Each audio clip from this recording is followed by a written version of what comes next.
మనుషులు రకరకాలైనటువంటి బాధలు కలిగి ఉంటారు. బాధ కన్నీళ్లు తెప్పిస్తుంది. బాధ దుఃఖాన్ని కలిగిస్తుంది. దుఃఖాలు నానా విధాలుగా ఉన్నాయి. మన ఇంట్లో ఎవరైనా చనిపోయినప్పుడు ఏడ్చేదాన్ని దుఃఖము అంటారు. పైకి బాహ్య సంబంధంగా ఉండే దుఃఖం ఇది.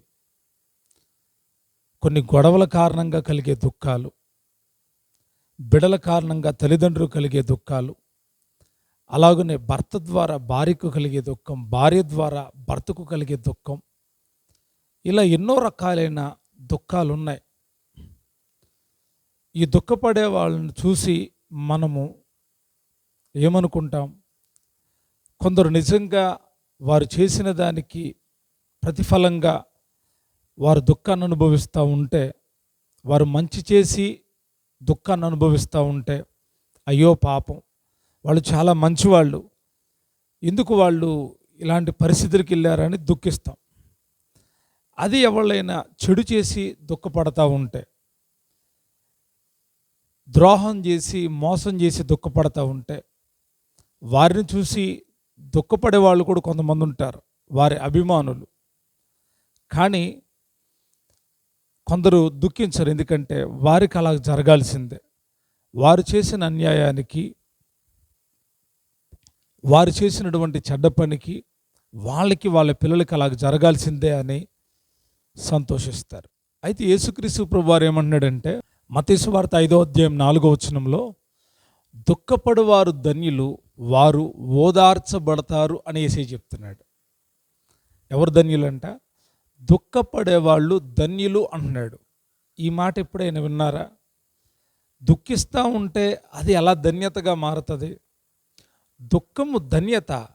దుఃఖములో ధన్యత ఉందా? కన్నీళ్ళు విడవడంలో ధన్యత ఉందా? దుఃఖించడంలో ధన్యత ఉందా? ఏ దుఃఖం మనకు ధన్యతను తీసుకొని వస్తుంది? బిడ్డలు చనిపోతే ఏడుస్తున్నారు, ఆ దుఃఖం నిన్ను ధన్యుడిగా ధన్యురాలుగా చేయదు. భర్త విషయంలో నీకు సమస్యలు ఉన్నాయి, దుఃఖపడుతున్నావు, ఆ విషయం నిన్ను ధన్యురాలుగా చేయదు. భార్య విషయంలో దుఃఖం ఉంది, ఆ విషయంలో నిన్ను ధన్యుడిగా చేయదు. ఇలాగ మనం ఆలోచిస్తే దుఃఖాలు నానా విధాలుగా ఉన్నాయని తెలుసుకున్నాం. కొన్నిసార్లు కొంతమంది చిన్న చిన్న మాటలకే చాలా బాధపడిపోయి దుఃఖపడతారు. మాటల వల్ల కలిగే దుఃఖం కూడా నీకు ధన్యతను కలుగు చేయదు. మరి యేసయ్య మాట్లాడుతున్న మాట ఏంటి? ఆయన కొండ మీద కూర్చుండి నోరు తెరిచి మాట్లాడుతున్నప్పుడు ఆయన మాట్లాడిన మాటల్లో ఒక మాటను మనం చదివాం. దుఃఖపడువారు ధన్యులు, వారు ఓదార్చబడుదురు. దుఃఖించేవాళ్ళు ధన్యులని యేసయ్య చెప్తున్నాడు. దుఃఖపడే వాళ్ళని చూసి హేళన చేసేవాళ్ళు ఉంటారు, దుఃఖపడే వాళ్ళని చూసి ఓదార్చేవాళ్ళు ఉంటారు. ఓదార్చేవాళ్ళు బహు తక్కువ, హేళన చేసేవాళ్ళే ఎక్కువ. అయితే దేవుని పిల్లల దుఃఖము దేవుని దృష్టికి ఎలాగుందంటే, నీవు దేవుడి బిడ్డపై దుఃఖపడతా ఉంటే నీ దుఃఖంలో ఆయన ఓదార్పును దయచేసి దేవుడై ఉన్నాడు. మీ దుఃఖానికి ప్రతిఫలంగా ఆయన ధన్యతను కలుగజేసి దేవుడై ఉన్నాడు, అంటే దీవిస్తాడు. కీర్తనకారుడు అంటాడు, కన్నీళ్లు విడిచి చూపిడికడి చేతులు విత్తనాలు పట్టుకొని విత్తుతూ పోవారు సంతోషగానంతో పంట కోస్తారు అంటున్నాడు. ఎలాగంట? కన్నీళ్లతో విత్తేవాడు సంతోషగానంతో పంటను కోస్తారు. ఇది చాలా ఆశ్చర్యకరమైన విషయం. కన్నీటితో ఉండే జీవితాలు ఎన్నో ఉన్నాయి, కన్నీళ్లమయమైపోయిన జీవితాలు ఎన్నో ఉన్నాయి. అంతరంగములో చెప్పుకోలేని దుఃఖము, బాధ, బయట ప్రపంచానికి తెలియని దుఃఖము ఎందరినో కృంగదీస్తూ ఉంది. ఆ దుఃఖం వలన లోపల కృంగి కృషించిపోతూ ఉన్నారు. ఆ దుఃఖం వలన ముఖ కవళికలు మారుతూ ఉన్నాయి. ఆ దుఃఖము వలన మనశ్శాంతి లేకుండా పోతుంది. బాహ్య సంబంధమైన కారణాల వల్ల కలిగే దుఃఖాల్లో శాంతి కావాలి అంటే నువ్వు ఒక విషయాన్ని గమనించాలి. ముందుగా నీ ఆత్మను శుద్ధి చేసుకోవాలి. నీ ఆత్మ బాగుంటే నువ్వు బాగుంటావు. నీ ఆత్మలో ధైర్యం వస్తే నువ్వు దేన్నైనా జయించగలుగుతావు. దుఃఖము ఆత్మ సంబంధంగా గమనించినప్పుడు పౌలు గారు అంటాడు, దైవ చిత్తానుసారమైన దుఃఖము రక్షణార్థమైన మారు మనసు కలుగు చేయను. ఏ దుఃఖము? దైవ చిత్తానుసారమైన దుఃఖము. దుఃఖాలు మన బాహ్య సంబంధంగా ఉంటాయి, అవి దైవ చిత్తం కాదు. నీవు దేనికి పడితే దానికి ఏడవడం దేవుడి యొక్క చిత్తం కాదు.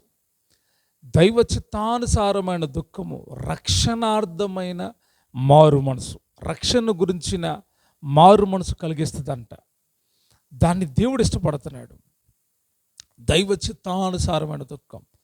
దేవుని వాక్యం వినిన తర్వాత, పరిశుద్ధాత్మ దేవుడు నీలో పశ్చాత్తాపాన్ని కలిగించిన తర్వాత, ఓ శంకరు వలె రొమ్ము కొట్టుకుంటా, ప్రభా నేను పాపినైనా, నేను పాపినని ఏడుస్తావే, ఆ దుఃఖము దేవుడు చూడాలనుకుంటున్నాడు. ఆ దుఃఖాన్ని దేవుడు ఇష్టపడతాడు. బైబిల్ గ్రంథంలో ఒక 2 ఉదాహరణలు మీకు చెప్తాను. యేసుప్రభు వారితో 12 మంది శిష్యులు ఉన్నారు. 12 మంది శిష్యుల్లో ఒక ఇద్దరిని మేము ముందుంచుతాను. ఒక వ్యక్తి పేతురు, మరొక వ్యక్తి యోధా ఇస్కరియోతు యోధా. ఈ యొక్క ఇద్దరిని మనము చూసినప్పుడు యేసు ప్రభువారు అప్పగించబడిన తరువాత ఒక ఆయన ఏడుస్తూ ఉన్నాడు. ఆయన చనిపోయిన తరువాత ఆయన సిలువను చూస్తూ దుఃఖిస్తూ మరొక ఆయన ఏడ్చాడు. ఆయన అప్పగించబడక మునుపు ఎవరు ఏడుస్తూ ఉన్నారంటే పేతురు ఏడుస్తూ ఉన్నాడు. ఆ రాత్రి యేసయ్య పేతురుతో అన్నాడు, పేతురు, ఈ రాత్రి నీవు నన్ను ఎరగవని ముమ్మారు చెబుతావు అని అంటే, పేతురు అన్నాడు, ప్రభువా నేను అలాగ చేయను అన్నాడు. కానీ విషయం ఏంటంటే, ఆ రాత్రి నువ్వు యేసు శిష్యుల్లో ఒకడవు కదా అనంటే ఆయన నేను ఎరుగను అని అబద్ధమాడాడు. ఎన్ని మార్లు? యేసే చెప్పినట్టుగానే 3 మార్లు అబద్ధమాడాడంట. ఆయన చెప్పాడు, 3 మార్లు అబద్ధమాడతావు, అబద్ధమాడి వెంటనే గుర్తేంటి అంటే కోడి కోస్తుంది అని చెప్పాడు. ఎప్పుడైతే 3వ మారు అబద్ధమాడాడో వెంటనే కోడి కూసింది. ఆ కోడి కూసిన వెంటనే పేతురు, వాక్యంలో రాయబడి ఉంది, వెలుపలికి పోయి సంతాపపడి ఏడ్చెను. వెలుపలికి పోయి సంతాపపడి ఏడ్చెను. ఎందుకు ఏడుస్తూ ఉన్నాడు, ఎందుకు దుఃఖిస్తూ ఉన్నాడు అంటే, అయ్యో నేను ప్రభుతో ఏం చెప్పాను, అబద్ధం ఆడని చెప్పాడు. ప్రభువు నాతో ఏం చెప్పాడు, నువ్వు అబద్ధం ఆడతావని చెప్పాడు. నేను ఎంత పొరపాటు చేశానని గ్రహింపగలిగి ఏడవడం మొదలుపెట్టాడు. తన తప్పుని సరి చేసుకోవడానికి ఇంకా అవకాశం దాటిపోయాడు కదా. ఇప్పుడు అసలు చెప్పవలసిన చోట నేను యేసు బిడ్డనని చెప్పలేదు, దాటిపోయాడు. తన లోపల దుఃఖం, నేను ప్రభువు మాట వినలేదే, ప్రభువు చెప్పినప్పుడు విని ప్రభా నన్ను తప్పించంటే బాగుండేది, నేను అలాగ చెప్పను, నేను అలాగ మాట్లాడనని ధైర్యంగా సాక్ష్యం ఇచ్చానని ఎంతగానో దుఃఖిస్తూ ఉన్నాడు. అతడి పశ్చాత్తాపం అతడికి విలువ అంటే ఏంటో తెలిసింది. ఆయన మాటల్లో ఉన్న కార్యం ఏంటో, విశేషత ఏంటో అర్థమయ్యింది. అతడి పశ్చాత్తాపంలో మార్పు ఉంది, అతడి పశ్చాత్తాపంలో తీర్మానం ఉంది. మరి ఎప్పుడైనా యేసుప్రభు వారి కోసం నిలబడాల్సి వస్తే నేను అబద్ధమాడకూడదు, నేను అబద్ధమాడినందువల్లే దుఃఖం కలుగుతూ ఉంది. చాలాసార్లు అబద్ధాలు మనకు దుఃఖాన్ని కలిగిస్తాయి. నిజం మాట్లాడినప్పుడు కలిగే ఆ ఆనంద బాష్పాలు వేరు, అబద్ధాల వలన కలిగే దుఃఖం వేరు. ఇతడు అబద్ధమాడాడు, ఇతడికి దుఃఖం కలిగింది. అయితే ఇతడి పశ్చాత్తాపం ఇతడి అంతరంగంలో ఒక నూతనమైన మార్పును కలిగించింది. రెండవ వ్యక్తి యోధా ఇస్కరియోతు.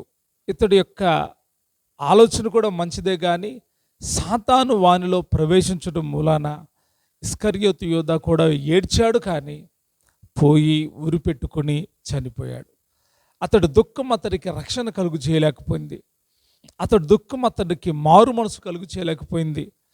ఏడ్చాడు ప్రభుని. అయ్యో, దేవాలయంలో ప్రధాన యాజకుల దగ్గరికి వెళ్ళి ఆ యొక్క ఇవ్వబడిన ధనాన్ని అక్కడ పడవేసి నా ప్రభుని అప్పగించానే అని చెప్పేసి భయంకరంగా ఏడ్చాడు. ఏడ్చి పోయి ఉరిపెట్టుకొని చనిపోయాను. ఓదార్పు లేకుండా అయిపోయింది. దుఃఖాలు నానా విధాలుగా కలుగుతాయి. గుర్తుంచుకోండి, దైవ చిత్తానుసారమైన దుఃఖం రక్షణార్థమైన మారు మనసు కలుగు చేస్తుంది. ఇక్కడ యేసే మాట్లాడుతున్న మాట, దుఃఖపడువారు ధన్యులు. దుఃఖపడువారు ధన్యులు. క్రీస్తు ప్రభువారి నిమిత్తం, ఆయన సువార్త నిమిత్తం, ఆయన పని నిమిత్తం, ఆయన పరిచర్య నిమిత్తం నువ్వు దుఃఖపడుతున్నావా? ప్రభా, నేను నీ పరిచర్య చేస్తూ ఉన్నాను, నాకు అవమానం కలుగుతుంది, నీ సువార్త ప్రకటిస్తున్నాను, నన్ను తృణీకరిస్తున్నారు, నన్ను అవమానపరుస్తున్నారు, నన్ను హేళన చేస్తూ ఉన్నారు, నన్ను గేలి చేస్తూ ఉన్నారు అని బాధపడుతున్నావా? Don't worry, బాధపడొద్దు. నీతో కూడా వచ్చువాడు నీ ప్రభు అయిన యెహోవాయే. ఆయన నీతో కూడా వస్తాడు. యేసయ్య అంటున్నాడు, దుఃఖపడువారు ధన్యులు. లోకంలో వేటి గురించి నువ్వు దుఃఖపడతావో ఆ విషయాలు నీకు ధన్యతను తీసుకురావు. కానీ యేసయ్యలోకి వచ్చిన తర్వాత నువ్వు దుఃఖిస్తూ, ప్రభా నేను పాపిని అంటే ఆయన క్షమిస్తున్నాడు. నువ్వు దుఃఖిస్తూ మరలా తిరిగొచ్చి, అయ్యో నేను వెళ్ళాల్సిన దారిని మర్చిపోయాను ప్రభా, నేను తిరుగుబాటు చేశాను అని గనక నీవు దైవ చిత్తానుసారంగా తప్పును ఒప్పుకొని విడిచిపెట్టి దుఃఖిస్తే ఆయన నిన్ను వర్ధల చేస్తాడు. ఆయన నిన్ను ధన్యుడిగా ఎంచుతాడు. ఆయన నీకు ఓదార్పునిస్తాడు. ఆయన నీకు శాంతిని, నెమ్మదిని కలుగు చేస్తాడు. ప్రియదేవుని బిడ్డలారా గమనించండి, మనలో కలిగే దుఃఖం నిజమైన దుఃఖమేనా? దైవ చిత్తానుసారమైన దుఃఖమేనా? దుఃఖపడువారు ధన్యులు. నీకు వ్యక్తిగతంగా కలిగే దుఃఖాలు కాదు ఇవి. ప్రభు కోసం, యేసయ్య కోసం నీకు కలిగే ఆ దుఃఖము నీకు ధన్యతను, ఓదార్పును దయచేస్తుంది. ఆయన అంటున్నాడు, దుఃఖపడువారు ధన్యులు, వారు ఓదార్చబడతారు. కాబట్టి ప్రియదేవుని బిడ్డలారా గమనించండి, మనము దుఃఖపడేది ప్రభు కోసమైతే ఆయన తప్పకుండా మనకు ఓదార్పునిస్తాడు. ఈ ఉదయకాలాన అట్టి ఓదార్పు మీ కుటుంబానికి, మీకు ప్రభు దయచేయునుగాక. ఆమేన్.